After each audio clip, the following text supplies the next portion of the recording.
हे आजकालचं जे वर्ड आहे ते मोबाईलचं म्हणजे इन्स्टंट, एक लक्षात ठेवा, जे इन्स्टंट येतं ना ते इन्स्टंट जातं देखील. जे इन्स्टंट येतं ते इन्स्टंट जातं देखील. त्याच्यामध्ये जे पाहिजे ते कॉन्स्टंट पाहिजे. जे पाहिजे ते आपल्याला कॉन्स्टंट पाहिजे. कॉन्स्टंट म्हणजे नेमकं काय हो? कॉन्स्टंट म्हणजे नेमकं काय?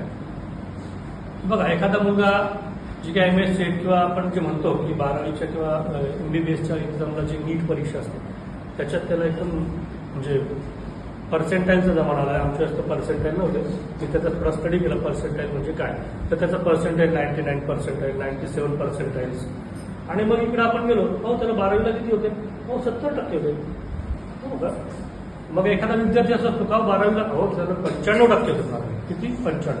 आणि नीटमध्ये हो नीटमध्ये त्याला काय कमी पडला, तो आजारी होता, असं तसं तसं, किंवा त्याला आलं नाही किंवा तसं समज किती 60. पण एक लक्षात ठेवा, कॉन्स्टंट ह्याच्यामध्ये तुम्हाला लक्षात आलं की जो मुलगा कॉन्स्टंट आहे भले त्याला 65-70 मार्क्स त्याला त्याच्या स्टेट बोर्ड वॉटेवर CBSEच्या परीक्षेला पडले, परंतु जी नीटची परीक्षा होती जिथं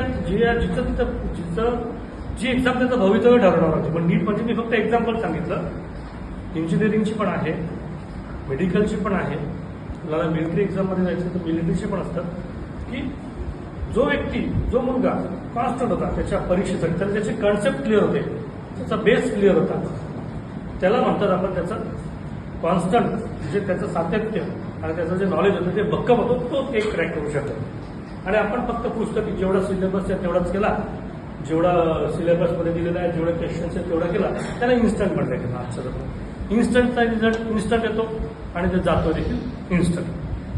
त्यामुळे विद्यार्थ्यांना ज्ञानार्थी बनवा. ज्ञानार्थी म्हणजे काय? कन्सेप्ट क्लिअर करा, त्याची कॉन्स्टंट ठेवा. हे समजलं, हे मी समजलं, क्रॉस एक्झामिनेशन करा, कसं करा, मनन करा, चिंतन करा, या सर्व गोष्टी केल्या तर त्याला जमतील.